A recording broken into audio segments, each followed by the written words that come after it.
पहला कर्न जिसे कहा जाता है वह हजरत ईसा पैगंबर की पैदाइश से 600 साल पहले से लेकर के 6ठी सदी ईस्वी तक इसको पहला दौर पहला कर्न कहते हैं। 6ठी सदी ईस्वी से लेकर के उसके बाद 16वीं सदी ईस्वी तक इसे कर्न वुस्ता दूसरा दौर कहा जाता है। 16वीं सदी ईस्वी से अब तक इसको अहद हाजिर कहा जाता है। मुअर्रिखीन ने तारीख लिखने वालों ने तारीख को 3 पार्ट 3 हिस्से में बांट दिया। यहाँ पर मैं आपको दूसरे दौर की बात बताना चाहता हूँ जब इस्लाम का सूरज मक्के की सरजमीन पर तुलू हुआ था। मोहम्मद अरबी सल्लल्लाहु ताला अलैहि वसल्लम मक्के की सरजमीन पर तशरीफ लाए थे। उस वक्त यूरोप के हालात क्या थे? जहाँ देखते हैं आज जहाँ इल्म का शोहरा इल्म का डंका बजता है, जहाँ के लोग अगर डॉक्टर इंजीनियर बनकर चले आ जाएं तो उनकी डिग्रियों को वैल्यू दिया जाता है। ये अमेरिका से इंजीनियर बनकर के आया है, ये बरतानिया से डॉक्टर बनकर के आया है, इसको वैल्यू दिया जाता है। आखिर क्यों? कभी आपने गौर किया था क्या हमेशा इन यूरोपीय ममालिक के यही हालात थे? क्या हमेशा वहाँ के लोग तालीम से शगफ रखते थे? क्या हमेशा वहाँ के लोगों को इल्म का शौक था? नहीं। उसी दौर को याद कीजिए जब दूसरा दौर जिसे कहा जाता है, जिस वक्त इस्लाम का सूरज तुलू हो रहा था, उस वक्त यूरोप के हालात के बारे में तारीख लिखने वाले लिखते हैं कि इल्म से उन्हें इतनी दुश्मनी थी कि वो लोग उस जमाने में जानवरों की खोपड़ियों में पानी पिया करते थे, लकड़ियों का बर्तन बनाकर खाना खाया करते थे। अगर कोई मुसलमानों की तरह सुबह शाम मुंह धो लिया जाता था तो उसे मजहबी बायकाट का सामना करना पड़ता था। अब तारीख उठा करके देखें, आपको पता चल जाएगा ऐसी इल्म दुश्मनी उनके अंदर थी कि अगर कोई किसी किताब का आलिम हो जाता था तो पादरी उसके खिलाफ कुफ्र का फतवा लगा देते थे। यहाँ तक कि हाई पेशिया की एक औरत ने इल्म हासिल करके फलसफे का इल्म हासिल करके लोगों को जब इल्म देना शुरू कर दिया तो बड़े बड़े पादरियों ने उस औरत के खिलाफ कुफ्र का फतवा लगा दिया। सिर्फ फतवा ही नहीं लगाया बल्कि छोटे छोटे पादरियों को भेजा, उस औरत को गिरफ्तार किया गया। सिर्फ गिरफ्तार ही नहीं किया गया बल्कि नंगा बाजारों में घुमाया गया। घुमाने के बाद फिर उसे खानकाह में लाकर उसके जिस्म के गोश्त जो है सीपों से नोच दिए गए, फिर जिस्म के टुकड़े टुकड़े करके उसके गोश्त को आग के हवाले कर दिया गया। आपने सोचा उस औरत का जुर्म क्या था? उस औरत की गलती क्या थी? सिर्फ गलती यह थी कि उसने इल्म हासिल कर लिया था, फलसफे की तालीम हासिल कर ली थी, फलसफा पढ़ करके लोगों को फलसफा सिखाना शुरू कर दिया था। तो इसको इतना बड़ा जुर्म तस्वुर किया गया कि मजहबी बायकाट ही नहीं, कुफ्र का फतवा ही नहीं, बल्कि सरे बाजार नंगा घुमाकर जिस्म के को नोच दिया गया, जिस्म के गोश्त के टुकड़े टुकड़े करके आग के हवाले कर दिए गए। ऐसा इल्म दुश्मन था उस वक्त यूरोपीय ममालिक के लोग। लेकिन जरा आप गौर कीजिएगा, उसी जमाने में हमारा इस्लाम तरक्की की शाहराह पर दौड़ रहा था, हमारा इस्लाम तरक्की कर रहा था। आखिर इन लोगों ने सोचा था कि कम मुद्दत में इस्लाम तरक्की क्यों कर रहा है, इस्लाम फैल क्यों रहा है, इस्लाम तरक्की की शाहराह पर गामजन क्यों है। तो वो लोग इस नतीजा पर पहुंचे थे, इल्म ही एक ऐसी दौलत है जिसकी बुनियाद पर इस्लाम फैल रहा है, इल्म ही एक ऐसा हथियार है जिसकी बुनियाद पर इस्लाम कामयाबी की शाहराह पर दौड़ रहा है। तो उन लोगों ने मजहबी बायकाट की परवाह नहीं की बल्कि मशरिकी ममालिक का सफर करना शुरू कर दिया। इसलिए इस्लामी ममालिक की लाइब्रेरियों को देखना शुरू कर दिया, वहां से मखतूते उठाए, वहां से किताबें ली, उसके बाद अपने मुल्क लेकर के गए, वहां लाइब्रेरियां कायम की, हमारे मखतूते, हमारे नुस्खे, हमारे मुसव्वदे को लेकर अपनी लाइब्रेरियों में बसाकर अपने लोगों को इल्म सिखाना शुरू किया। नतीजा ये हुआ कि हमारी ही किताबों को पढ़ करके आज वो बेहतरीन आलिम बनते नजर आते हैं, कोई बेहतरीन डॉक्टर बनता नजर आता है। जब डॉक्टर इकबाल ने इन यूरोपीय ममालिक का सफर किया था, वहां की लाइब्रेरियों को देखा था, बेसाख्ता पुकार उठा था कि मगर वो इल्म के मोती किताबें अपने आबा की, मगर वो इल्म के मोती किताबें अपने आबा की, जो उनको देखें यूरोप में तो दिल होता है सिपारा, जो उनको देखें यूरोप में तो दिल होता है सिपारा।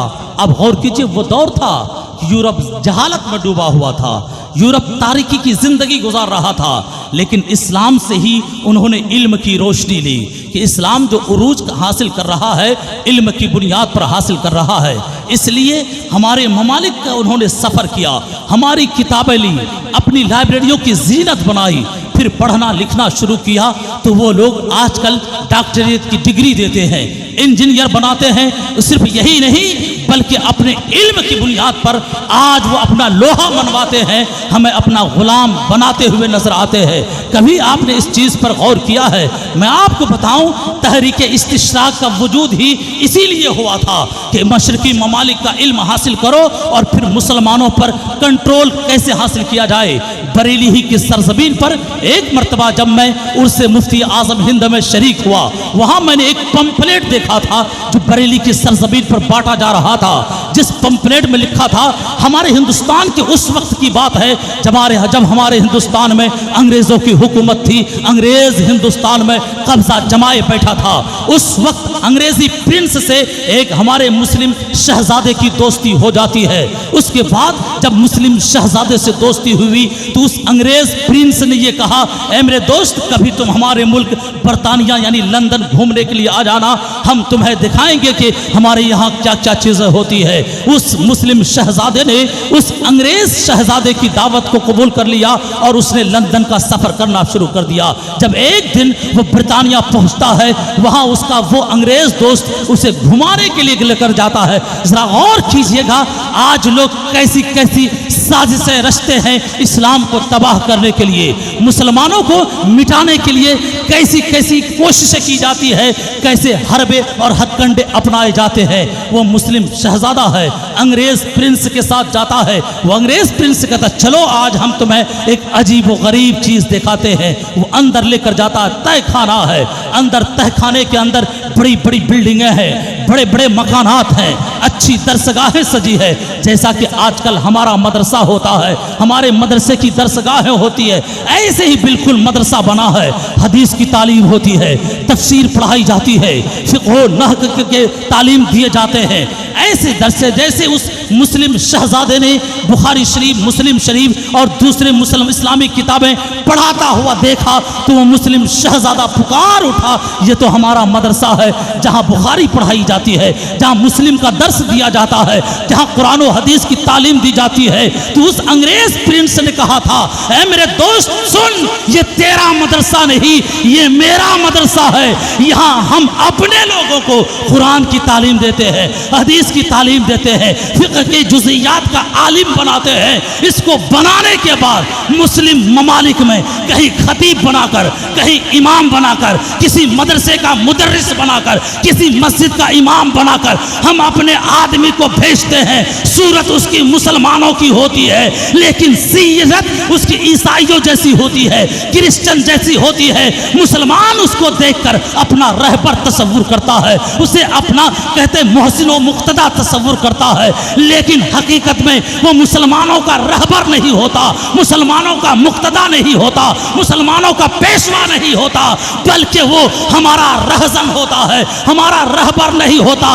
यही तारीख जब ये पर्चा मैंने पढ़ा और कुछ दिनों पहले कहते हैं कि मिस्र की मशहूर यूनिवर्सिटी जिसे अल जामिअतुल अज़हर कहा जाता है, वहाँ का एक प्रोफेसर बरसों से जो उस काहिरा यूनिवर्सिटी में मुसलमान बनकर, मुसलमान का लेक्चरर बनकर, प्रोफेसर बनकर इस्लामी तालीम दे रहा था, एक वक्त आया कि उसका वो खूब से बातिन जाहिर हुआ कि वो मुसलमानों का रहबर नहीं बल्कि ईसाइयों का वो एजेंट है।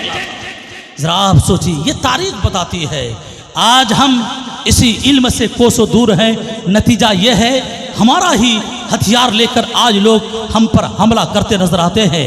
इसलिए सबसे बड़ी हमारी जिम्मेदारी होती है कि सबसे पहले हम अपने मदारिस, अपनी मसाजिद की हिफाजत करें। जब हमारे मदारिस सही सालिम रहेंगे तब उस मस्जिद मदरसे से जो है हमें मस्जिद का इमाम मिलेगा, उस मदरसे से हमें हमारे मिंबर का खतीब मिलेगा, हमारा मुबल्लिग उसी मदरसे से मिलेगा। जब हमारा मदरसा ही सही नहीं रहेगा, वहाँ पढ़ने वाले ही नहीं रहेंगे, तो हमारे स्टेज पर तकरीर करने वाला कौन होगा, हमारी मस्जिद का इमाम कौन होगा। आप तारीख के औराक पलट कर देखें। अभी मैं थोड़ी देर इमाम इश्क मोहब्बत पर गुफ्तगू करूंगा। अभी आपने बहुत अच्छी गुफ्तगू आप अपनी ज़बान में बंगला में मुफ्ती गुलजार साहब से आला हजरत की सीरत पर आपने समात फरमाई है, लेकिन मैं एक काम की चीज़ आपको देना चाहता हूं ताकि आपका दिल जागे और बेदार हो जाए और अपने बच्चों को इल्म से आरास्ता करें और अपने मदारिस की हिफाजत करने की कोशिश करें। आप वो तारीख उठाकर देखें, अंदलुस स्पेन जिसे कहा जाता है, जहां मुसलमानों की तकरीबन 1-2 साल नहीं 800 साल तक हुकूमत रही थी। 1-2 साल नहीं 800 साल तक मुसलमानों की हुकूमत थी, जहां की मस्जिदों से अजान की सदाएं बुलंद होती थी, जहां पर कलमा की सदाएं ला इलाहा इल्लल्लाह पढ़ने वाला हर गली कूचे में नजर आता था। लेकिन आज उसी अंदलुस की तारीख उठाकर देखें तो कहीं मस्जिद से अजान की सदाएं बुलंद नहीं होती है, कोई कलमा पढ़ने वाला नजर नहीं आता है। आखिर क्या वजह थी, क्या हुआ था उस अंदलुस के अंदर कि 800 साल तक मुसलमानों ने हुकूमत की, फिर भी मुसलमान नापेद हो गए, मुसलमान नेस्त नाबूद हो गए, मुसलमान का नामो निशान मिट गया। आखिर वजह क्या थी? तारीख लिखने वाले लिखते हैं हमारे हिंदुस्तान में काफिरों की एक तंजीम है जिसे हम और आप RSS कहते हैं। इन्होंने अपना एक जासूस अंदलुस भेजा था कि आखिर अंदलुस से मुसलमानों का खात्मा कैसे हुआ था, वहाँ की मस्जिदों से अजान की सदाएं बंद कैसे हुई थी। इस चीज़ को जांचने के लिए हिंदुस्तान से RSS की तंजीम ने एक जासूस भेजा था। वो जासूस जब वहाँ से वापस आया था, उसने जो रिपोर्ट दी थी वो रिपोर्ट सुनिएगा और अपने दिल को झंझोड़ करके देखिएगा, क्या वो खराबी, क्या वो कमी हमारे अंदर पाई जाती है या नहीं। उस RSS के एजेंट ने हिंदुस्तान आकर के अपनी तंजीम को बताया था कि वहाँ से मुसलमानों का नामो निशान कैसे मिटा। सबसे पहले ये किया गया कि उन लोगों का, मुसलमानों का एतमाद अपने उलमा से हटा दिया गया। मुसलमानों पर से का जो भरोसा जो एक आलिम दीन पर होना चाहिए था, उससे ख़त्म कर दिया गया कि तुम मौलाना की बात मन मानोगे, मौलाना की बात मानोगे तुम्हारी तरक्की रुक जाएगी, मौलाना की बात मानोगे तो तुम्हारा दुनियावी एतबार से जो तुम कामयाब हो रहे हो, ये तुम्हारी कामयाबी थम जाएगी, उस पर ब्रेक लग जाएगा। मुसलमान मौलाना की बात मानोगे तो वो तुम्हें सिर्फ नमाज पढ़ने को कहेंगे, मौलाना की बात मानोगे वो तुम्हें अपने बच्चे को मौलाना बनाने के लिए कहेंगे। इस तरह की जहन जब साजी की गई तो लोगों का अपने मौलाना से भरोसा टूटा, एतमाद टूटा। जब मौलाना की बात पर से एतमाद टूटा तो लोगों ने मदरसे की तरफ तवज्जो करना बंद कर दिया। जब मदरसे की तरफ से लोगों की तवज्जो हटी, अब वहाँ पर पढ़ने वाला उनका बच्चा नजर नहीं आया। जब मुसलमानों का बच्चा मदरसे की तरफ जाने नहीं लगे तो इल्म दीन से जाहिल होने लगे। जब इल्म दीन से जाहिल होने लगे तो उन्हें यह पता ही नहीं चलता था कि नमाज भी कोई चीज़ है, तहारत भी कोई चीज़ है, ईमान भी कोई चीज़ है, हज्जो ज़कात भी कोई चीज़ है। इन चीज़ों से जब दूरी होती गई, मदारिस बंद होने लगे, मस्जिद में इमाम नहीं मिलने लगा, नमाजियों का फुकदान हो गया। नतीजा यह हुआ मस्जिदें वीरान हो गई, मस्जिदों पर ताले लगा दिए गए, मस्जिदों को अस्तबल बना दिया गया। एक वक्त ऐसा आया ईसाइयों ने उस अंदलुस पर कब्जा करके जो बचे कुचे मुसलमान थे उन सबको तहे तेग कर दिया, मुसलमान नेस्तो नाबूद हो गए। सेम तनाजुर आज हमारे हिंदुस्तान में है।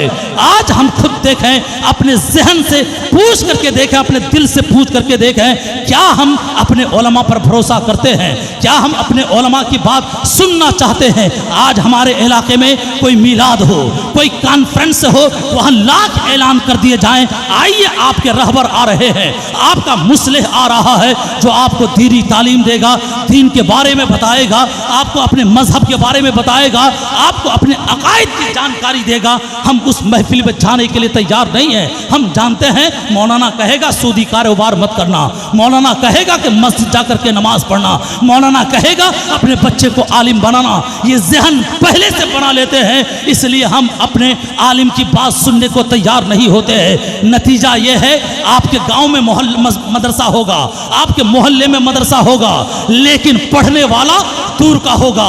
आज आप उठा करके नजर उठा करके देखें, हम भी मदरसे में पढ़ाते हैं, जिस मोहल्ले जिस इलाके का मदरसा होता है उस मोहल्ले उस इलाके के बच्चे उस मदरसे में इल्ला माशाअल्लाह ही पढ़ते हैं, वरना दूर के बच्चे उस मदरसे को आके आबाद करते हैं। आप यूपी चले जाएं, आप मुंबई गुजरात चले जाएं, उन मदरसों को जाकर के देखें, हमारे बिहार बंगाल के पढ़ने वाले तलबा नजर आते हैं। और इसी तरह आप खुद देखें, आपके इलाके में मदरसा चलेगा, आपके गांव मोहल्ले में मदरसा चलेगा, लेकिन हमारे समाज के जो मालदार तबके के लोग हैं अपने बच्चे को कभी भी मदरसे की तरफ भेजने के लिए तैयार नहीं होते हैं। ज्यादा से ज्यादा किसी इमाम साहब को बोलकर, किसी मौलाना को बोलकर बुलाकर अपने घर अपने बच्चे को सिर्फ सोचते हैं कुरान पढ़ा दिया तो सबसे बड़ा काम कर लिया। ऐ लोगों, कुरान पढ़ाना यकीनन सवाब का काम है। कुरान के एक हर्फ पर 10 नेकियां मिलती है, यकीनन ये हक है। लेकिन कुरान सिर्फ पढ़ लेना कमाल नहीं है, बल्कि कुरान का जानकार बनना यह कमाल है।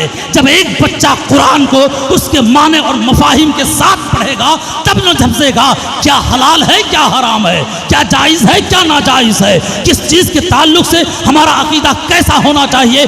तब वो आपका बच्चा खुद गलत काम से बचेगा और आपको बचाने की कोशिश करेगा। तब तो इस्लाम की रूह आपके अंदर जिंदा रहेगी। जब तक आप इस दुनिया में जिंदा रहेंगे उसके फैज़ से आप माला माल होते रहेंगे, और जब इस दुनिया से चले जाएंगे कब्र में ये रोशनी का काम आएगा। यही मिशन इमाम इश्क व मोहब्बत आला हजरत का था।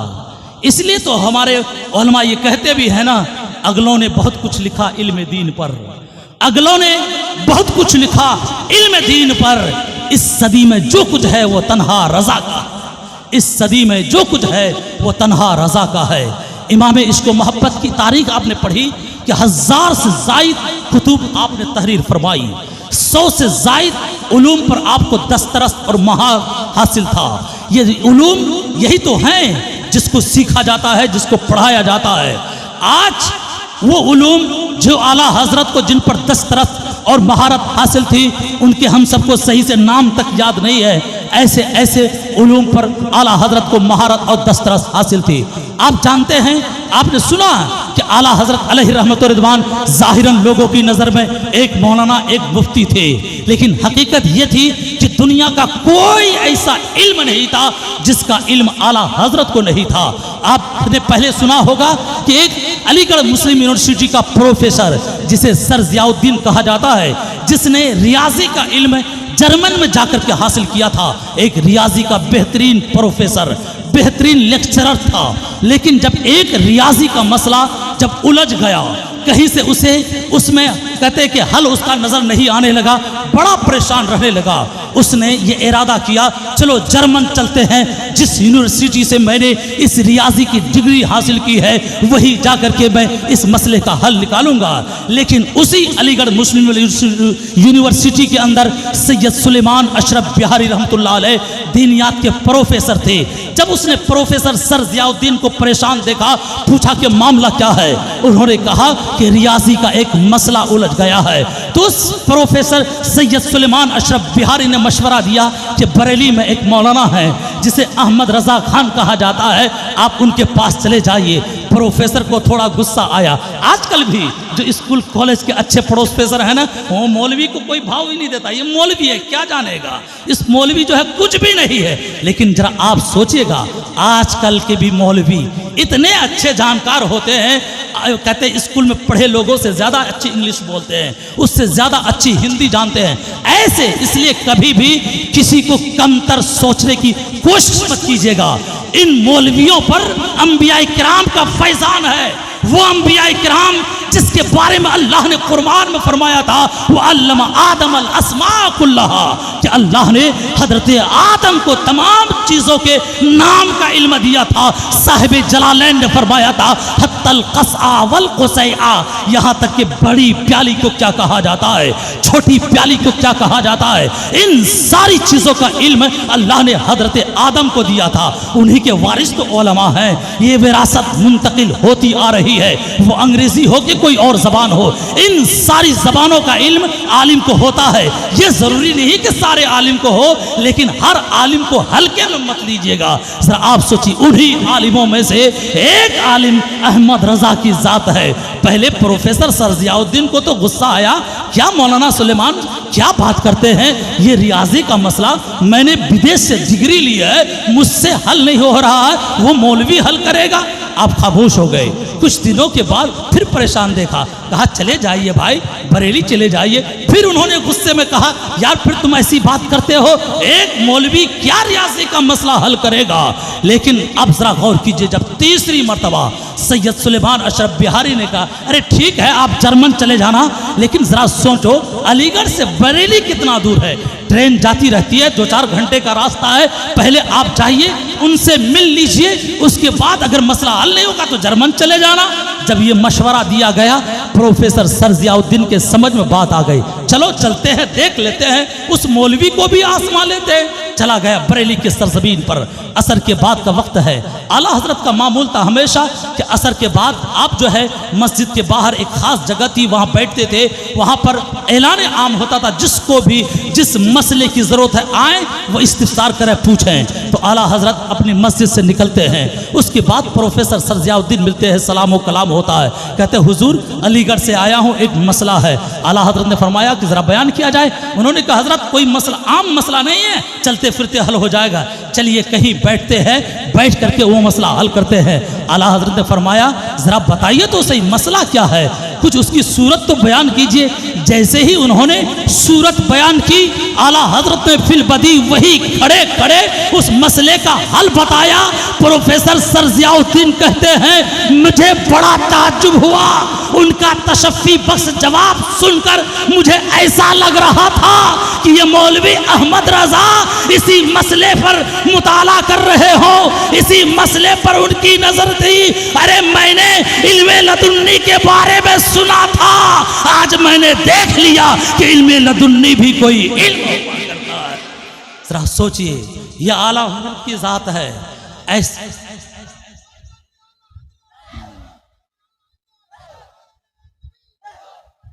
जरा सोचिए, ये आला हजरत का इल्म है और आपकी जहानत, क्या जहानत थी कि आप किसी चीज़ को एक मर्तबा पढ़ लेते थे तो आपको ज़बानी याद हो जाता था।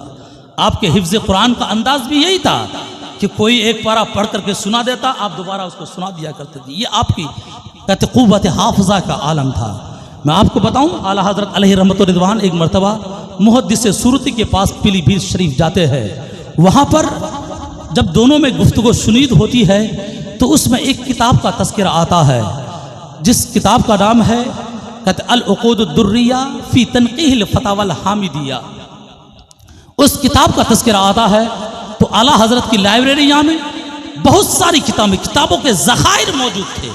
हर साल नई नई किताबें खरीदी जाती थी, लेकिन इत्तिफाक की बात कहिए कि आला हज़रत की लाइब्रेरी में ये किताब मौजूद नहीं थी। तो आला हज़रत अलैहि रहमत व रिज़वान ने मुहद्दिस सूरती से फरमाया ज़रा ये किताब मुझे दे दीजिएगा, मैं मुताला करूँगा। मुहद्दिस सूरती ने कहा ठीक है, ये किताब आप ले लें।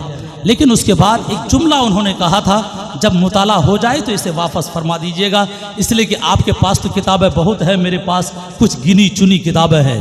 आला हज़रत का बरेली वापस होने का इरादा था, लेकिन कुछ मुरीदीन का इसरार हुआ, दावत हुई, आप वही ठहर गए। ज़रा आज हम लोग अपनी ज़िंदगी देखें और इमाम इश्क व मोहब्बत की ज़िंदगी देखें। आज हमें थोड़ा सा वक्त मिल जाता है, इस वक्त को अपने काम में लगाने के बजाय हम लायानी काम में मसरूफ़ हो जाते हैं। आज हमें थोड़ा सा वक्त मिल जाए, ख़ास तौर पर हमारे मदारिस के अंदर जुमेरात का दिन आ जाए, ऐसा लगता है कि ईद का दिन आ गया है। हम लोग, आप लोग ही नहीं, हम लोग भी इस दौर से गुजरे हैं। ख़ास तौर पर टीचिंग दौर में भी हम लोगों को भी, जैसे और दिनों में इशा के बाद मगरिब के बाद बच्चों को पढ़ाने के लिए मुताला करना पड़ता है, लेकिन जैसे ही जुमेरात का दिन आया, जुमा को छुट्टी रहेगी, चलो आज स्टाफ बैठ करके कुछ गुफ्तगू कर लेते हैं, ये अंदाज़ हमारा बना रहता है, इसलिए कि जुमा को पढ़ाना नहीं है। लेकिन ज़रा देखिए उस मुजद्दिद आज़म की कैफियत, उस मुजद्दिद आज़म की हालत कि आप जब उस दिन पीलीभीत में ठहर जाते हैं, उस रात में उस फतावे की किताब जिसको कहा गया कि अल-उक़ूदुद्दुर्रिया फी तनक़ीहिल फतावल हामिदिया, 2 ज़ख़ीम जिल्दों में मुश्तमिल ये किताब, रात भर में आला हजरत ने पूरी किताब पढ़ डाली। सिर्फ पढ़ी ही नहीं बल्कि लिखने वालों ने लिखा है उन दोनों जिल्दों पर फेहरिस्त नहीं थी, आला हजरत ने मुताला भी कर लिया, आखिर के सतर में सफ़े में सारी फेहरिस्त भी तैयार कर दी। सुबह मलिकुल उलमा के हाथ, अल्लामा ज़फ़रुद्दीन बिहारी मलिकुल उलमा जिन्हें कहा जाता है, उनके हाथ से वो किताबें मुहद्दिस सूरती को वापस भिजवा दी। जब मलिकुल उलमा उस किताब को लेकर के मुहद्दिस सूरती की बारगाह में जाते हैं तो उस वक्त मुहद्दिस सूरती को थोड़ी कहते हैं कि तकलीफ महसूस होती है, थोड़ा कबीरा खातिर होते हैं, कहीं आला हजरत को मेरी बात वो तकलीफ तो नहीं दे गई जो मैंने कहा था कि पढ़ करके वापस कर दीजिएगा। इसलिए मुहद्दिस सूरती है उस किताब को लेते हैं और आला हजरत को रवाना करने के लिए खुद वो आते हैं उस किताब को लेकर, और आला हजरत की बारगाह में अर्ज गुजार होते हैं कि हुजूर कहीं तकलीफ तो नहीं हो गई कि जो मैंने ये कह दिया था कि पढ़ करके वापस कर दीजिएगा। तो आला हजरत ने फरमाया नहीं, ऐसी कोई बात नहीं थी, बरेली ले जाने का इरादा था लेकिन कल यहाँ ठहरना हो गया। अल्हम्दुलिल्लाह रात भर में मैंने दोनों जिल्दों का मुताला भी कर लिया, सिर्फ मुताला ही नहीं किया बल्कि महीने 2 महीने तक किताब की इबारत सतर हूबहू याद है। जब भी किसी फतवा लिखने की जरूरत पड़ेगी बगैर किताब के मदद के सफा सतर तहरीर कर दिया जाएगा और जिंदगी भर कभी इसका मफहूम ज़हन से निकल नहीं पाएगा। ये आला हजरत की ज़हानत थी। जरा आप सोचिएगा कितनी बड़ी ज़हानत। खुद मुहद्दिस आज़म फरमाते हैं कि एक मसला आप फरमाते हैं कि मैंने हिसाब का इल्म जो है मैं स्कूली तालीम मैंने हासिल की थी, स्कूल से मैं पढ़ा लिखा था, इसलिए हिसाब मेरा बड़ा मजबूत था। इसलिए जब मैं आपकी बारगाह में था और कहते हैं कि फतवा नवीशी का काम करता था तो फ़राइज़ के जितने मसले आते थे आला हजरत मेरे हवाले कर दिया करते थे, इसलिए कि हिसाब यानी रियाजी का इल्म मेरा अच्छा था और फ़राइज़ के मसले में हिसाब की ज़रूरत पड़ती है तो मुहद्दिस आज़म फरमाते हैं कि आला हजरत फ़राइज़ के मसाइल मेरे हवाले करते थे। लेकिन इत्तिफाक की बात है एक मरतबा आला हजरत ने मेरे ज़िम्मे एक फ़राइज़ का मसला तो दिया लेकिन मसला मुनासखा का था और 15 बतनों का था। मुनासखा का मसला 15 बतनों का, यहाँ तक कि आखिरी मूरिस तक पहुँचते पहुँचते 100 से ज़ायद वरसा की तादाद हो जाती है। आप फरमाते हैं सिर्फ वारिसीन को जो फुल स्केप कागज में लिखा गया था 2 सफ़ा से ज़्यादा तो वारिसीन का नाम था, इतने ज़्यादा वारिसीन थे और इस मसले को हल करने में मुसलसल 2 रात 1 दिन लग गए। मुहद्दिस आज़म फरमाते हैं, मुहद्दिस आज़म भी कोई आम आदमी नहीं थे, का ध्यान रखिएगा। वो फरमाते हैं मुझे इस मसले को हल करने में 2 रात 1 दिन पूरा सर्फ हो गया। जब मसला हल हो गया चल लेकर गया आला हजरत की बारगाह में, ज़रा सुना दें, जहाँ पर हस्फ व इजाफा करना होगा हजरत कर देंगे। तो आप कहते हैं मैं वहाँ गया और जब मैंने मसला यानी कि सवाल पढ़ना इस्तिफ्ता पढ़ना शुरू किया, जब वारिसीन के नाम की सूरत आई तो मैंने सिर्फ क्या देखा, मैं नाम पढ़ रहा था आला हजरत की उंगलियां हिल रही थी, मैं नाम पढ़ रहा था आला हजरत की उंगलियां हिल रही थी। और जैसे ही सवाल ख़त्म आला हजरत ने सारे वारिसीन का नाम नाम लेकर फलां को इतना हिस्सा दिया होगा, फलां को इतना हिस्सा दिया होगा, फलां को इतना हिस्सा। मुहद्दिस आज़म फरमाते हैं मैं बड़ा ताज्जुब में पड़ गया। जिस मसले को हल करने में 2 रात 1 दिन लग जाए, फिर मैंने उस मसले को लिखा सिर्फ अल-इह्या में जितने वारिसीन थे अगर मैं सिर्फ उनको शुमार करता तो बगैर उस सवालों जवाब को देखकर मैं उन वारिसीन का नाम शुमार नहीं कर सकता था। लेकिन वाहरे मेरे आला हजरत की ज़ात सिर्फ मेरी ज़बान से सुना था, इह्या हो के मैयत सबके नाम आपने हूबहू सुनाया और सबके हिस्से तक भी बता डाले। ये आला हजरत की ज़हानत थी, ये आपके क़ुव्वत हाफ़िज़ा थी कि एक मर्तबा आप सुन लेते थे तो कभी उसका ज़ुहूल नहीं होता था। इसलिए इनका बयान है कि हम लोग ताक में रहते थे, हम लोग सब साथी हमेशा मशवरा करते रहते थे। आज कोई सख्त मसला आ जाए जिनका जुजिया आला हजरत से पूछेंगे, आला हजरत कहेंगे आज नहीं कल इसका जवाब दूंगा, या ये नहीं कि किताब देखूंगा। लेकिन उनका मुहद्दिस आजम हिंद का कहना है कभी भी ऐसी सूरत नहीं आई, ऐसा मौका पेश नहीं आया कि ऐसी सूरत आई हो कि आला हजरत ने कहा था कल जवाब देंगे या किताब देख करके जवाब देंगे, बल्कि हम लोग तलाशते रहते, जुजिया मिलता नहीं। लेकिन इमाम इश्क मोहब्बत फरमाते ये कोई नया मसला नहीं, ये तो पुराना मसला है। साहिब फतहुल कदीर ने फतहुल कदीर के फलां हिस्से में फलां सफ़र फलां सतर में लिखा है। साहिब रद्दुल मोहतार ने रद्दुल मोहतार के फलां सफ़े में लिखा है। साहिब आलमगीरी ने आलमगीरी के फलां सफ़े फलां सतर के अंदर लिखा है। आप फरमाते हैं हम बड़े ताज्जुब में पड़ जाते जब इन किताबों को उठाते, हूबहू वैसे ही मिलता, सतर भी वही रहती, सफ़ा भी वही रहता, इबारत भी वही रहती जो मुजद्दिद आज़म की ज़बान से निकलता था। ये ताज्जुब होता था। एक हाफिज सिर्फ कुरान को रटता रहता है, फिर उसके सुनाने का एहतमाम होता है। रमज़ान करीब आता है, तैयारी की जाती है, किसी को सुनाया जाता है, पढ़ा जाता है, फिर भी उस हाफिज को मुतशाबे लग जाता है। फिर भी वो हर हाफिज हर मतबे की कुरान शरीफ के बारे में नहीं बता सकता कि फला मतबे के फला सफ़े फला सतर में ये आयत होगी। जिस कुरान के नुस्खे से उसने याद किया होगा उस नुस्खे के बारे में वो तो कह सकता है इसके फला सफ़े में इतने सतर में ये आयत है। लेकिन वाहर आला हजरत फ़िक़्ह की किताबें अलग अलग है, सबके जुज़ियात अलग अलग हैं, सबकी तहरीरें अलग अलग है, मतबूआ अलग अलग है, लेकिन सबके सफ़ा सतर लाइन के साथ आपको इबारत याद है और आप बयान करते जा रहे हैं। लिखने वाले लिखेंगे क्या? चेहरे आला हजरत को देखते हैं, फिर कभी किताबों की तरफ देखते हैं। आला हजरत का चेहरा नहीं वो बल्कि वो खुली किताब नजर आता हुआ। जरा सोचिए ये आला हजरत की ज़ात है जिसको अल्लाह रब्बुल इज़्ज़त ने ये कमाल हासिल किया था। लेकिन ये कमाल पैदा क्यों हुआ था? बारगाहे नबी की अता थी। मैंने सुना है अल्लामा कारी अमानत रसूल साहब ने अपनी किताब जो आला हजरत की सीरत पर उन्होंने तजल्लियात इमाम अहमद रज़ा लिखा है, उसमें उन्होंने तहरीर फरमाया है कि आला हजरत की उम्र सिर्फ 8 साल की थी। उस वक्त आला हजरत अलैहि रहमत व रिदवान की आंख लग जाती है। आंख लगती है तो आप क्या देखते हैं?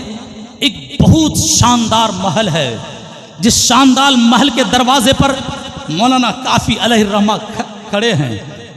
और मौलाना काफ़ी ने जब इमाम इश्क मोहब्बत आला हजरत को देखा तो कहा या अहमद रज़ा इन्ना रसूलल्लाह सल्लल्लाहु अलैहि वसल्लम फी हाज़िहि दारे फदखुल वज़ुरूह सल्लल्लाहु अलैहि वसल्लम। ए अहमद रज़ा, इस महल के अंदर, इस मकान के अंदर अल्लाह के महबूब अलैहिस्सलातु वस्सलाम तशरीफ़ फरमा है, आप जाइए उनकी मुलाकात कर लीजिए, उनकी ज़ियारत कर लीजिए। आला हजरत फरमाते हैं मैं उस महल में दाखिल हुआ तो मैंने क्या देखा? मेरे महबूब के अहद तिफली का दौर है, बचपने का दौर है, और आका अलैहिस्सलातु वस्सलाम अपनी वालिदा के गोद में सर रखे हैं। इतने में जब मैं दाखिल हुआ तो मेरे महबूब कायनात ने अपने इस गुलाम को देखा तो आका अलैहिस्सलातु वस्सलाम फरमाते हैं मेरा अहमद रज़ा, मेरा अहमद रज़ा आ गया। उसके बाद जब आला हजरत उस दरबार से वापस आते हैं, मौलाना काफ़ी से कहते हैं या काफ़ी लक़द ज़ुरतो रसूलल्लाह सल्लल्लाहु अलैहि वसल्लम, ए काफ़ी यकीनन मैंने आका अलैहिस्सलातु वस्सलाम की ज़ियारत। 8 साल की उम्र में जिस इंसान को आका अलैहिस्सलातु वस्सलाम की ज़ियारत नसीब हुई हो, वो आका अलैहिस्सलातु वस्सलाम जब आला हजरत का विसाल हो तो मरकदे अनवर के अंदर जिनका इंतजार करते नजर आए, वो आला हजरत। आज हम इंसान अपने मुर्शिद की तलाश में रहते हैं कि हमारा कोई मुर्शिद मिले, हमारा कोई रहबर मिले जो हमारी दस्तगीरी करे। लेकिन वो आला हजरत की जात है कि आला हजरत को अपने मुर्शिद पर तो नाज है ही है, लेकिन उनके मुर्शिद को खुद आला हजरत। इसलिए तो आले रसूल अहमदी मियाँ ने कहा था जिंदगी में मैंने जो कुछ भी किया लेकिन मुझे अहमद रजा के मिलने से पहले ये फिक्र सताती थी कि अगर बरोज़े महशर रब ने पूछ लिया, ए आले रसूल अहमदी तू मेरे लिए क्या लाया है, क्या पेश करूंगा, ये सोच कर मैं मुतफक्किर रहता था। लेकिन जब मेरे सिलसिले इरादत में अहमद रजा आ गया, अब मुझे कोई फिक्र नहीं। अब अगर मौला पूछेगा, ए आले रसूल अहमदी तू क्या लेकर के आया है, अर्ज कर दूंगा लाया हूं, अर्ज कर दूंगा लाया हूं अहमद रजा। ये मुर्शिद फरमा रहे हैं। और उसके साथ ही साथ कहते नूरी मियाँ आला हजरत के बारे में फरमाते हैं, ये चश्मो चरागे खानदाने पर। सर आप सोचिए, उसी के बाद उसी खानकाह के आले रसूल अहमदी के आखिरी मुरीद जिसे आला हजरत अशरफी मियाँ कहा जाता है, आला हजरत अशरफी मियाँ जो उस आले रसूल अहमदी के आखिरी खलीफा, इसलिए उन्हें खातिमुल खुलफा कहा जाता है। जरा मेरी बात पर ध्यान दीजिएगा, वक्त तो होता जा रहा है, फिर मैं अपनी बात खत्म करने वाला हूँ। आला हजरत अलैहि रहमत व रिदवान अपने मुर्शिद कामिल से मुलाकात करने जाते हैं। कुछ तबरुकात हैं आपके मुर्शिद ने फाज़िल बरेलवी को दिया और कहा इसे अहमद हुसैन अशरफी मियाँ को दे आना। जरा आप ध्यान दीजिएगा, आला हजरत अलैहि रहमत व रिदवान ने पूछा हुजूर कहाँ मिलेंगे, भला दिल्ली चले जाना महबूब इलाही के दरबार में। आला हजरत फाज़िल बरेलवी आला हजरत अशरफी मियाँ को तलाशते हुए दिल्ली की सरजमीन पर जाते हैं। न कोई जान न पहचान, इससे पहले न कोई मुलाकात, लेकिन जैसे ही आला हजरत अशरफी मियाँ के चेहरे पर नजर पड़ती है, फाज़िल बरेलवी पुकार उठते हैं, अशरफी ए रुखत हुस्ने खूबा, अशरफी ए रुखत आईने हुस्ने खूबा, ए नजर करदा वो परवरदाए से ए अशरफी आपका चेहरा हुस्ने खूबी का मुरस्सा है, खूबियों का आईना है। ए तीन महबूबों के दरबार के पाले हुए और नजरे इनायत से, कहते हैं नजरे इनायत से भरे हुए।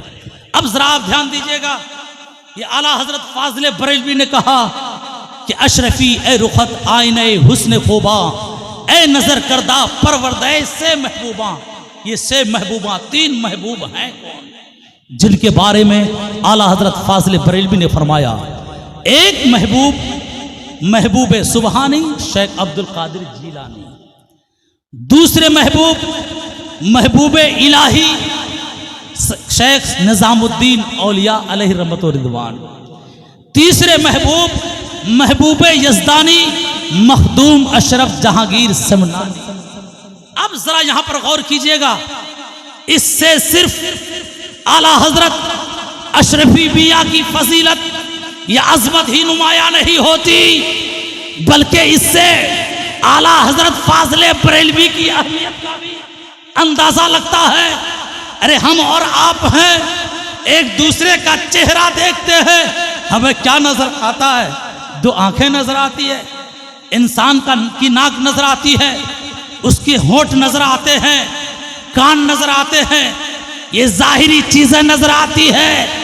लेकिन आला हजरत फाज़िल बरेलवी जब उन्होंने अशरफी मियाँ का चेहरा देखा, उन्हें सिर्फ आईना, उन्हें सिर्फ आंखें नजर नहीं आई, उन्हें सिर्फ नाक नजर नहीं आई, उन्हें सिर्फ होंठ नजर नहीं आए, उन्हें सिर्फ कान नजर नहीं आया, ये जाहिरी सूरत नजर नहीं आई, बल्कि उस चेहरे के अंदर बुजुर्गाने दीन की जो इनायत थी, बुजुर्गाने दीन का जो करम था, बुजुर्गाने दीन का जो फैजान था, वो इमाम इश्क व मोहब्बत को नजर आ रहा है। इमाम इश्क व मोहब्बत को ये नजर आना, ये इस बात की दलील है, जहां आला हजरत अशरफी मियाँ अपने फजलो कमाल में बेकमाल हैं, बेगद बेमिसाल हैं, वही आला हजरत फाज़िल बरेलवी भी अपने इस कमाल में वो भी लाजवाब हैं। इसलिए तो उन्होंने पहचान लिया कि तीन महबूबों की इनायत का तवज्जो आला हजरत अशरफी मियाँ की जात है। वलीरा वली में शनास, वली वली ही को पहचानता है। और वो महबूब इलाही का दरबार, आला हजरत खुद फरमाते हैं, आपके वालिद मोहतरम ने एक किताब लिखी है जिसका नाम अहसनुल विआ लि आदाबि दुआ है, जिसमें तकरीबन आपने यानी कि मौलाना नकी अली खान रहमतुल्लाह अलैह ने 22 मकामात का जिक्र किया है जहां पर इंसान जाकर दुआएं मांगे तो दुआएं रद्द नहीं होती। लेकिन आला हजरत अली रहमतुर रिदवान ने अपने वालिद मोहतरम की किताब पर हाशिया लगाया जिनका नाम आपने रखा है ज़ैलुल मुद्दा लि अहसनि दुआ। इस किताब में आपने तकरीबन 20 और मकामात का इजाफा किया, तकरीबन 42 मकामात आपने जिक्र किए जहां पर इंसान अगर खुलूस के साथ दुआ करे वो दुआएं रद्द नहीं होती। उन्हीं मकामात में से एक मकाम औलिया अल्लाह का दरबार है। और आला हजरत खुद उसी किताब में अपना तजर्बा भी तारीर फरमाते हैं, लिखते हैं, मैं अपने वालिद मोहतरम हजरत मौलाना नकी अली खां और अल्लामा अब्दुल कादिर बदायूनी जिन्हें ताजुल फुहुल कहा जाता है, उनके साथ महबूब इलाही के दरबार में गया। और जब वहां पहुंचा तो महबूब इलाही के बारे में आप सब जानते हैं, खानवादे चिश्त यानी सिलसिले चिश्तिया के आप एक बुजुर्ग हैं। और सिलसिले चिश्तिया में हम और आप सब जानते हैं कि उनके वहाँ के मशाइख इज़ाम कव्वालियाँ सुना करते थे। और उनकी कव्वालियाँ कैसे होती थी वो हम और सब जानते हैं। उनकी कव्वालियाँ कहते हैं ये मज़ामिर से खालियाँ होती थी, आजकल की ये कव्वाली नहीं होती थी जो हो रही है।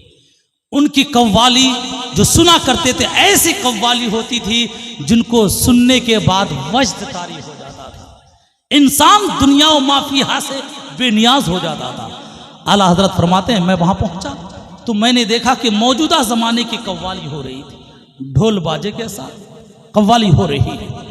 मेरे वालिद मोहतरम और ताजुल फुहुल अब्दुल कादिर बदायूनी साहब दोनों बगैर किसी हिचकिचाहट के मजार शरीफ के अंदर चले गए। लेकिन मैं वहीं खड़े होकर दिल ही दिल में सोचने लगा, ए महबूब इलाही, यहाँ तो मैं कुछ अपने दिल की बातें रखने आया था, ये शोर व हंगामा में मैं अपने दिल की बात कैसे बयान कर पाऊँगा। आप खुद देखें, आप देखिए मस्जिद में जुमा को जाते हैं, अगर इमाम उधर जो है खतीब की तकरीर हो रही हो, कोई इंसान उस वक्त सुन्नत पढ़ने लगे, यकीनन इश्तिबा होता है, कहीं पर शोर व हंगामा होगा, आप बोलना चाहेंगे कुछ, उस तवज्जो की वजह से निकल जाएगा कुछ। इसलिए आला हजरत अपने दिल में कहते हैं, मैंने कहा है महबूब इलाही, यहाँ आया तो था मैं अपने दिल की बात रखने के लिए, लेकिन ये शोर हंगामा, ये ढोल बाजे, लोगों की आवाजें, इस शोर गुल में मैं अपने दिल की बात आपके पास कैसे बयान करूं। फिर कहते हैं मैंने बिस्मिल्लाह पढ़ा, रोज़े अनवर के अंदर कदम रख दिया, आपके मजार के अंदर कदम रखा। अंदर कदम रखना था, न कोई कव्वाली है, न कोई हंगामा है, न कोई आवाज। मैंने दिल में सोचा कि शायद कि लोगों ने कव्वाली बंद की होगी। फिर मैं उल्टे कदम बाहर, जरा देखूं तो सही कहीं कव्वाली बंद तो नहीं हो गई। आप फरमाते हैं जब मैं उल्टे पांव वापस निकला, कव्वाली बंद नहीं, पहले की तरह चल रही थी, शोरो हंगामा था। फिर मैंने मजार के अंदर कदम रखा, कोई आवाज नहीं, बिल्कुल सन्नाटा और सुकून। मैं समझ गया, ऐ महबूब इलाही, ये आपके दर का फैजान है। जो इंसान जो अपने दिल में लेकर आता है वो मुरादें पाता है। मैंने दिल में सोचा ही था इस हंगामे में अपनी दिल की बात कैसे बयान करूंगा। मैंने सोचा, आपने उसे पूरा कर दिखाया। बाहर हंगामा है, अंदर सन्नाटा तारी है। जरा सोचिए, ये है आला हजरत की जात। आप जानते हैं आला हजरत के बारे में, आप सादात किराम की इतनी इज्जत करते थे। अल्लामा हशमत अली साहब एक मरतबा आके पूछते हैं कि हुजूर, एक बच्चा है हमारे यहाँ पढ़ता है, आले रसूल है, लेकिन जहन के एतबार से कमज़ोर है, सबक याद नहीं होता है, क्या मैं उसे सज़ा दे सकता हूँ, सज़ा के तौर पर मार सकता हूँ? अल्लाह अकबर। आला हजरत फरमाते हैं, मौलाना हशमत क्या बोल रहे हैं सज़ा के बारे में? सज़ा और आले रसूल कभी सोचिएगा भी नहीं। तो आप जानते हैं मौलाना हशमत अली साहब ने कहा, हुजूर फिर क्या करें? आपने कहा कि अगर बिल्कुल मजबूर हो जाएं, हालात ऐसे पैदा हो जाएं, तो आप ये नियत करें कि मैं औलादे रसूल के कदमों से धूल साफ कर रहा हूं। इस नियत से आप उसके पैर में मारें, नियत ये हो कि मैं एक आले रसूल के कदम से धूल हटा दूं। ये आला हजरत हैं। आला हजरत के बारे में आपके सिलसिले के खुद एक बुजुर्ग तहरीर फरमाते हैं, मैं सोच रहा था इतना बड़ा आलिम, इतना बड़ा आशिक एक पठान के घर में कैसे पैदा हो। जरा ध्यान दीजिएगा कि इतना बड़ा आशिक रसूल, इतना बड़ा आलिम, वक्त का मुहद्दिस, मुफक्किर, जो कह लीजिए सब कुछ एक पठान घर में कैसे पैदा हो गया। फिर वही जवाब देते हैं कि अगर ये सैयद के घराने में पैदा हो जाते तो सैयदों की जो पहचान इन्होंने करवाई है, लोग कहते कि सैयद खुद अपने मुंह मियां मिट्टू बन गए। इसलिए आला हजरत को अल्लाह ने सैयदों के घराने में नहीं, पठान के घराने में पैदा किया, ताकि दुनिया वालों को बताए, ए दुनिया वालों, औलादे रसूल का मकाम क्या होता है, औलादे रसूल की इज्जत क्या होती है। इसलिए बरेली के ताजदार ने कहा, औलादे रसूल को उनके जाती मशागिल, उनके जाती काम की बुनियाद पर तुम मत परखो, बल्कि देखो कि इनको निस्बत किससे है, निस्बत की वजह से इनको परखो। इसलिए आपने फतवा दिया कि एक आले रसूल फासिक भी हो जाए तब भी वो वाजिब ताज़ीम हुआ। यही तो वजह है कि एक पालकी उठाने वाला आले रसूल जब आला हजरत को उठा करके पालकी पर ले जा रहा था, थोड़ी ही दूर गए थे, आपने कहा पालकी रोको और कहा आप में से बताइए कौन औलादे रसूल है, नबी की आल में से है। कोई बोलने को तैयार नहीं। आला हजरत ने पैगंबर आजम का वास्ता दिया कि तुम्हें पैगंबर आजम का वास्ता, तुम्हें तुम्हारे नाना का वास्ता, कि बताओ तुम में से कौन आले रसूल है। तो मजबूरन वो पालकी उठाने वाला कहता, हुजूर मैंने अपना ये नस्ब, अपना ये राज छुपा करके रखा था, लेकिन आपने नाना का वास्ता देकर मुझे इस राज को इफ्शा करने पर मजबूर कर दिया। उसके बाद आला हजरत ने उनसे तो माफी कई मर्तबा मांगी, लेकिन उसके बाद आपने बाइसरार उन्हें पालकी पर बैठाया और कहा, ए नबी के औलाद, कल मेरे महबूब अगर मुझसे पूछ ले, अहमद रजा क्या मेरे नवासे का कांधा तेरी सवारी के लिए था, उस वक्त ये अहमद रजा अपने महबूब की बारगाह में क्या जवाब देगा। इसलिए आप पालकी पर बैठे, दुनिया देख रही थी कि एक पालकी उठाने वाला पालकी में बैठा है, वक्त का मुजद्दिद, वक्त का आशिके रसूल, वक्त का मुफस्सिर, वक्त का मुहद्दिस अपने कांधे पर उस पालकी पर उठाकर एक आले रसूल को सफर करवा रहे हैं। इसीलिए किसी शायर ने कहा था, क्या है मकाम सैयद देखे जहान वाले, क्या है मकाम सैयद देखे जहान वाले। अरे कांधा रजा का है और सैयद की, कांधा रजा का है, सैयद की पालकी है। दुरूद पाक पढ़िए, अल्लाहुम्मा सल्ली अला।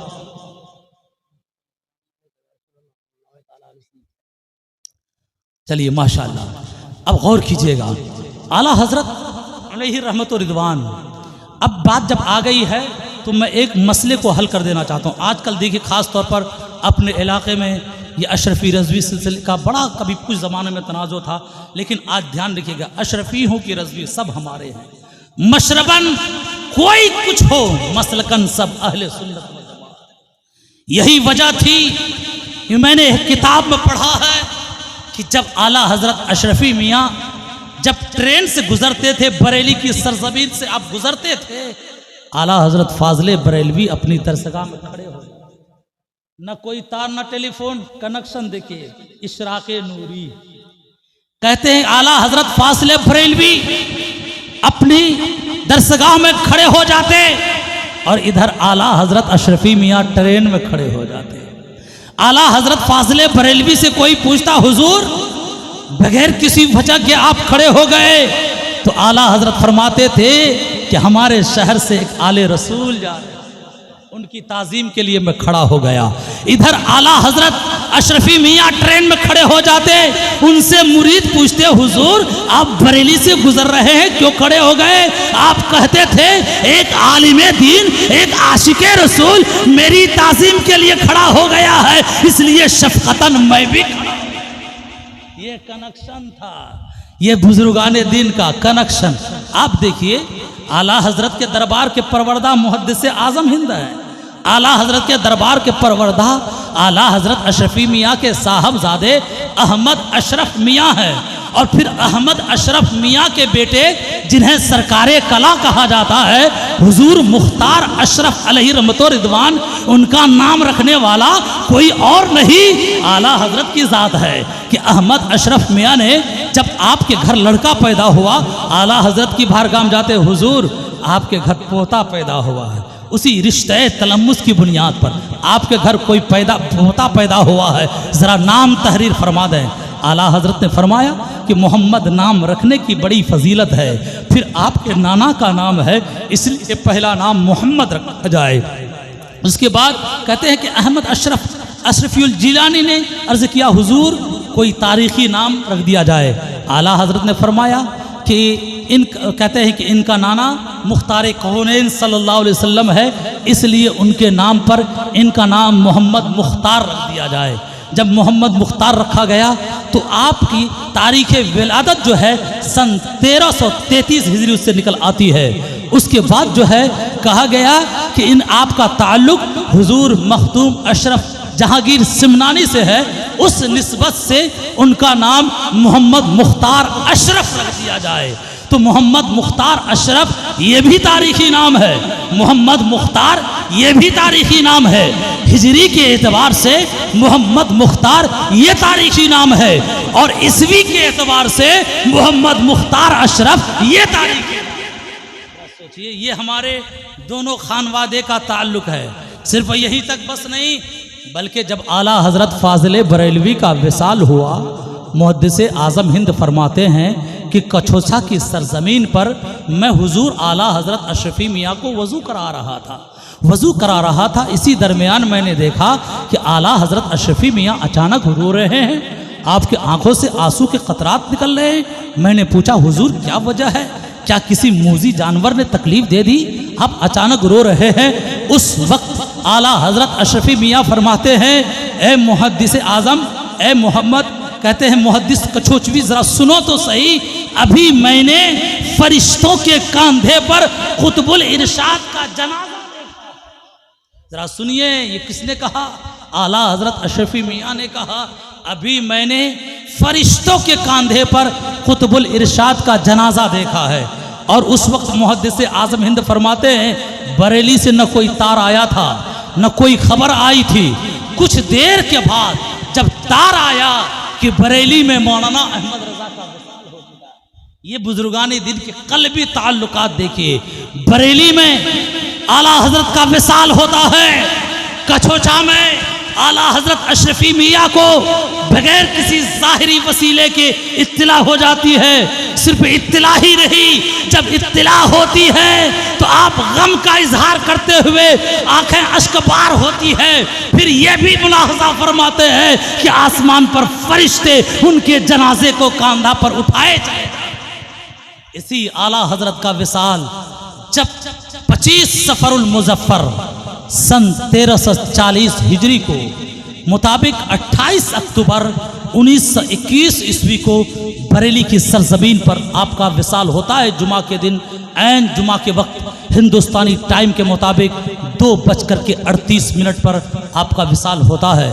अब ध्यान देखिएगा, हुजूर हाफिज मिल्लत अलैहि रहमतो रिदवान का बयान है कि आप कहते हैं, मेरे तालीमी अदवार में से सबसे बेहतर दौर वो था जब मैं हुजूर सदरुश शरिया के साथ तकरीबन 9 साल ज़िंदगी ख्वाजा गरीब नवाज के दरबार जामिया मोइनिया अजमेर शरीफ में मैंने गुजारी थी। ये हमारे तालीमी दौर का सबसे सुनहरा दौर था। आप कहते हैं कि उस ज़माने में एक इंसान, एक कहते हैं कि शामी बुजुर्ग वहाँ पर आता है और वो अपने आने की वजह बयान करता है। वो वजह क्या बयान करता है? लिखने वाले लिखते हैं, कहते हैं कि बैतुल मुक़द्दस में 25 सफरुल मुज़फ़्फ़र को अचानक मेरी आंख लग जाती है, तो मैंने देखा कि आका अलैहिस्सलाम है, सहाबा का मजमा है। ऐसा लगता है कि किसी की आमद का इंतज़ार हो रहा है, किसी का इंतज़ार किया जा रहा है। मैंने नबी की बारगाह में अर्ज़ किया, फ़िदा का अम्मी कहते अबी व उम्मी या रसूल अल्लाह, मेरे माँ बाप आप पर कुर्बान हों, किसकी आमद का इंतज़ार किया जा रहा है, किसका कहते इंतज़ार हो रहा है। मेरे आका फरमाते हैं मैं अहमद रज़ा का इंतज़ार कर रहा हो। तो उस शामी बुजुर्ग ने पूछा था कौन है ये अहमद रज़ा, कहाँ के रहने वाले हैं अहमद रज़ा। मेरे महबूब ने फरमाया हिंदुस्तान का रहने वाला, बरेली शहर से ताल्लुक़ रखने वाला मेरा एक आशिक है जिसे अहमद रज़ा कहा जाता है। आप कहते हैं मेरी आँख खुली, मेरे अंदर शौक़ पैदा हुआ। उस वक्त अहमद रज़ा के बारे में पता चला कि आप बक़ैदे हयात से हैं, ज़िंदा हैं। तो मेरे अंदर शौक़ पैदा हुआ, चलो उस इंसान से मुलाकात करके आते हैं, मिल करके आते हैं जिनके इस्तकबाल के लिए आका सहाबा की झुरमुट में मौजूद हों और उनकी आमद के मुंतज़िर हों। कौन है इतना अजीम इंसान, चलो उनसे मुलाकात करते हैं, उनसे मिलते हैं। वो इंसान अपना रखते सफ़र बांधता है, वहाँ से चलता है। चलते चलते वो कहते हैं मुल्क शाम से जब हिंदुस्तान आया तो तकरीबन मुहर्रम के महीने में हिंदुस्तान की सरजमीन पर पहुंचता है, बरेली शरीफ पहुंचता है। वहां जाकर के जब पता लगाता है तो यकीन है मालूम होता है कि उसी 25 सफरुल मुज़फ्फर को, जिस दिन उन्होंने ख्वाब में देखा था कि मुस्तफ़ा जाने रहमत किसी अहमद रज़ा के मुंतज़िर है, उसी तारीख को ऐन जुमा के वक्त में, जुमा के दिन 2:38 में आला हज़रत फाज़िल बरेलवी का इंतकाल हो चुका है। ज़रा आप सुनिए, ये आला हज़रत हैं जिनका इस्तकबाल, जिनका इंतज़ार मेरे महबूब फरमाते हों। कितना खुशनसीब होगा वो इंसान। आज हम तमन्नाएं लिए जाते हैं कि इस दुनिया में न सही, जब इस दुनिया से जाएंगे नबी की ज़ियारत होगी। जो इंसान दिल में नबी की ज़ियारत की तमन्ना लिए रहता है तो अल्लाह कभी न कभी उन्हें उस ज़ियारत से मुशर्रफ फरमाता है। आला हज़रत की ज़ात ऐसी है, इस दुनिया में आपने आलम रुया में भी रब की ज़ियारत की है और उन्होंने बयान फरमाया है कि आलम बेदारी में भी आपने आका की ज़ियारत की है। जब आप हज से आप फारिग हुए, उसके बाद उस ज़माने में, जिस ज़माने में मोटर कार नहीं थे, जिस ज़माने में ये बस ट्रक ईजाद नहीं हुई थी, आप मक्का से मदीना जाना चाहते हैं, आपके साथ हाजियों की एक टोली है, जमात है, आप तन्हा नहीं हैं कि आप चले जाएं। वो आला हज़रत जिनके दिल में एक तरफ मदीना हो तो एक तरफ कहते हैं मक्का शरीफ हो। इसलिए आला हज़रत ने एक शेर में कहा था कि तैबान सही अफजल मक्का ही बड़ा जाहिद, तैबान सही अफजल मक्का ही बड़ा जाहिद। हम इश्क के बंदे हैं, क्यों बात बढ़ाई है। आप जरा सोचिए, वो आला हज़रत हैं, हज से फारिग हो गए हैं, मदीने की तरफ जाना चाहते हैं, दिल मुस्तरिब है, दिल परेशान है, कब जाएं अपने महबूब के दरबार में, कब रोज़े रसूल की ज़ियारत की जाए। तन्हा नहीं है, हाजियों के काफ़िले के साथ है, हाजियों की टोली है, टाल मटोल हो रहा है, इंतज़ार पर इंतज़ार हो रहा है। जब दिल ज़्यादा परेशान हुआ तो हाजियों को मुखातब करके उसी अरब की सरज़मीन पर आला हज़रत ने कुछ अशार कलमबंद किए, जिसका मतलब था हाजियों आओ शहनशाह का रोज़ा देखो, हाजियों आओ शहनशाह का रोज़ा देखो। काबा तो देख चुके, काबे का काबा देखो, आबे ज़मज़म तो पिया, खूब बुझाई प्यासें, आओ जूदे शहे कौसर का दरिया देखो, और गौर से सुन तो रज़ा काबे से आती है सदा, मेरी आंखों से मेरे प्यारे का रोज़ा देखो। आखिर आप मदीना पहुंचते हैं, आप रोज़े अनवर में ये तमन्ना लिए हुए कि नबी की ज़ियारत हो जाए, आप वहाँ पर आराम फरमाते हैं, रहते हैं। लेकिन पहली शब किस्मत अंगड़ाई नहीं लेती है, किस्मत जागती नहीं है, नबी के दीदार से मुशर्रफ नहीं होते हैं। दूसरी शब आती है, दूसरा दिन आता है, नात के अशार तैयार करते हैं और मज़ार शरीफ के इर्द गिर्द आप गुनगुनाते हैं। वसुए लालजार फिरते हैं, तेरे दिन ए बहार फिरते हैं, जो तेरे दर से यार फिरते हैं, दर बदर यूं ही खार फिरते हैं। उस गली का गदा हूँ मैं जिसमें अरे मांगते ताजदार फिरते हैं। कोई क्यों पूछे तेरी बात रज़ा, तुझसे कुत्ते हजार फिरते होते हैं।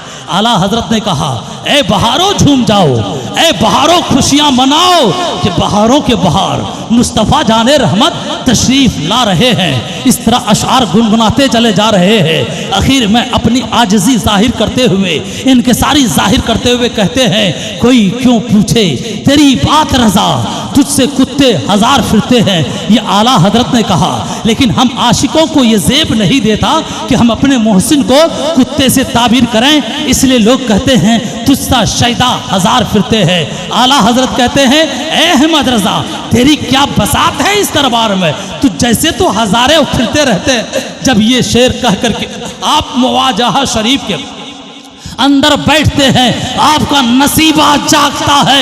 लिखने वाले लिखते हैं कि आलमे बेदारी में नबी अकरम अलैहिस्सलाम जाहिर होते हैं। मेरे आका अहमद रजा रदी अल्लाह ताला अन्हो से आपकी मुलाकात होती है। आप पुकार उठते हैं, तू जिंदा है वल्लाह, तू जिंदा है वल्लाह, तू जिंदा है वल्लाह, तू जिंदा है वल्लाह। मेरे चश्मे आलम से छुप जाने, मेरे चश्मे आलम से छुप जाने वाले, जरा आप गौर कीजिएगा, ये आला हजरत की ज़ात है। मैं आपको चलते चलते एक बात और बयान कर दूं। हुजूर मुहद्दिसे सूरती, जिनकी एक ज़ात खुद अपनी निराली है, खुद वो वली कामिल हैं, मुहद्दिसे सूरती। आप कहते हैं, आपका एक शागिर्द है, वो आपसे कहता है कि हुजूर आप फजलुर रहमान गंज मुरादाबादी से मुरीद हैं, लेकिन फिर भी जब भी देखें आपकी ज़बान पर आला हजरत का तज़किरा, जब भी देखें आपकी ज़बान पर इमाम अहमद रज़ा का जिक्र, यूं कह लीजिए कि अहमद रज़ा का जिक्र आपके सामने, आपके लिए रूह का दर्जा, कि जैसे रूह के बगैर ये जिस्म बेकार, ऐसे ही लगता था कि आला हजरत के तज़किरा के बगैर आपकी जिंदगी बेकार। आखिर वजह क्या है? तो आप कहते हैं, सुनिए, कहते हैं अबू मूसा इसहाक मुहश्शिए बुखारी से मैंने इल्म हासिल किया, और फजलुर रहमान गंज मुरादाबादी से मैंने बैत की, उनके इरादत में मैं दाखिल हुआ। तो कहते इल्म उतनी बड़ी दौलत नहीं, बैत उतनी बड़ी दौलत नहीं, इल्म जो दौलत मैंने अबू मूसा इसहाक मुहश्शिए बुखारी से हासिल की वो इतनी बड़ी दौलत नहीं। बैत व इरादत जो मैंने फजलुर रहमान गंज मुरादाबादी से हासिल किया वो इतनी बड़ी दौलत रही जितनी बड़ी दौलत मौलाना अहमद रजा खान फाजिले बरेलवी से मिली।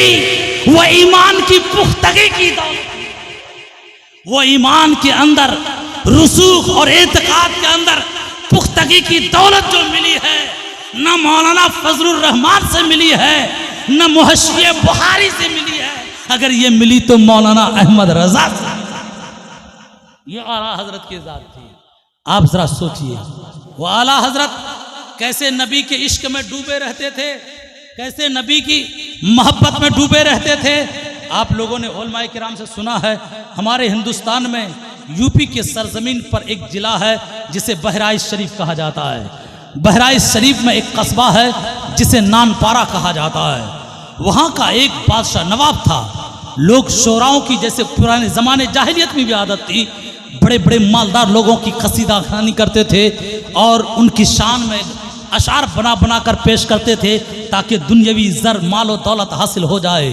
इसी तरह वो नानपारा के नवाब की शान में बहुत से शोरा कसीदे पेश कर, अशार लिख करके कहते हैं कि नोट मदोह हसराई हासिल करते थे।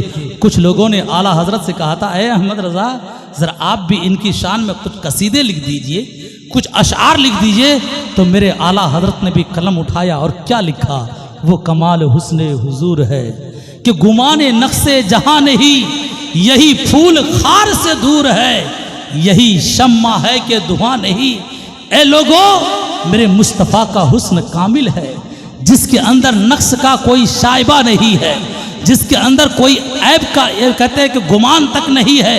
ए लोगों, दुनिया में तुमने फूल को देखा है, उसके अंदर खूबसूरती भी होती है, खुशबू भी होती है।